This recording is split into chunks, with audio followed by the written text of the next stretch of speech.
অথচ মায়ের জন্য কোনো ভালো কাপড় চোপড়ের ব্যবস্থা করে না। সাইয়্যিদনা মুসা কালিমুল্লাহ আলাইহিস সালাতু ওয়াস সালাম দেখতেছেন ওই বৃদ্ধ মাকে কোলের ভিতর উঠাইলেন, এরপরে নিজ হাতে রান্না করা গোশতের টুকরো আস্তে আস্তে মাকে খাওয়াইলেন। রুটি আস্তে আস্তে অল্প করে ছিঁড়ে আর গোশতের টুকরা নিয়ে নিয়ে মাকে খাওয়াইতেছেন। এই দৃশ্যটা সাইয়্যিদনা মুসা কালিমুল্লাহ আলাইহিস সালাতু ওয়াস সালাম যখন স্বচক্ষে দেখলেন, তখন তিনি বুঝে ফেললেন কি কারণে কসাইয়ের এত দাম আল্লাহর দরবারে। সুবহানাল্লাহ সিল্লা বলেন। কি পরিমাণ মায়ের সেবা তারা করছেন।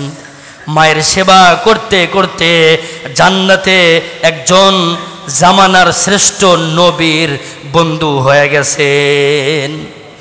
সাইয়্যিদনা মুসা কালিমুল্লাহ আলাইহিস সালাতু ওয়াস সালাম আর কি দেখলেন?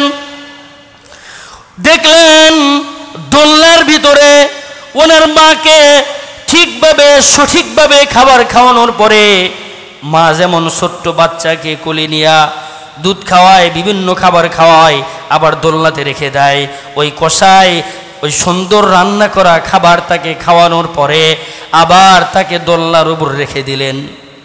রেখে দেওয়ার পরে ওই মা আল্লাহর দিকে হাত তুলেছেন, হাত তুলে বলতেছেন, আল্লাহ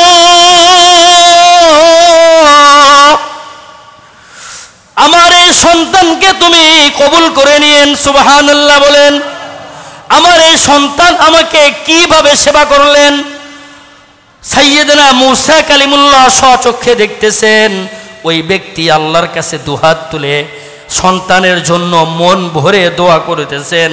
দুনিয়ার সব মানুষের দোয়াও যদি বিফলে যায়, বাবা মার দোয়া কখনো বিফলে যায় না। কথা বলেন ঠিক কিনা? এবং উনি আরেকটা দোয়া করলেন, এই জামানার শ্রেষ্ঠ পয়গম্বর যেন, শ্রেষ্ঠ পয়গম্বরের সাথে যেন আমার সন্তান জান্নাতের ভিতরে থাকতে পারে। সেই দোয়াও ওই দিন সাইয়্যিদনা মুসা কালিমুল্লাহ নিজের চোখে সেদিন দেখলেন আর নিজের কানে সেদিন শ্রবণ করলেন। এরপরে সাইয়্যিদনা মুসা কালিমুল্লাহর বুঝে আসলো কি জন্যে এই কসাইকে রব্বুল আলামিন আমার জান্নাতি বন্ধু হিসেবে বানায়া দিয়েছেন। এজন্য আমি আমার সমাজের এই সমস্ত যুবক ভাইদেরকে বলতে চাই, একজন মা রাত্রিতে কতবার আপনার আমার ঘুমের জন্য কি পরিমাণ কষ্ট করছেন। আমার ঘরেও একজন 9 মাসের ছোট্ট মাসুম বাচ্চা আছে, আমি দেখতে পারতেছি। আমি আর আপনি একটা রাত্রিতে কতবার মাকে কষ্ট দিছি, কতবার মা আমার আপনার বিছানা পরিত্যাগ করে দিছে, আবার কিছুক্ষণ পরে পরে চেক করে দিছে আমার সন্তান পেশাব করছে নাকি, পায়খানা করছে নাকি। এত শীতের রাত্রি, বড় রাত, এরপরেও যাদের ঘরে ছোট্ট মাসুম বাচ্চা আছে তাদের কিন্তু ঘুম হয় না। কথা বলেন ঠিক কিনা? এই মা কত কষ্ট করছে। ঈদের ভিতরে আমার আপনার জন্য নতুন জামা কাপড়ের ব্যবস্থা করে দিছে, কিন্তু সে নিজের সেরা কাপড় চোপড় পরছে। কথা বলেন ঠিক কিনা? এই জন্য আমি আজকের বয়ান থেকে আমি আমার যুবক ভাইদেরকে বলতে চাই, আমাদের যাদের ঘরে এরকম বৃদ্ধ বাবা মা আছে অথবা একজন মারা গেছে একজন বেঁচে আছে, আমরা তাদের কলিজা দিয়ে মোহাব্বত করব, ইনশাল্লাহ করব। তো সবাই দুহাত তুলে আল্লাহকে দেখান।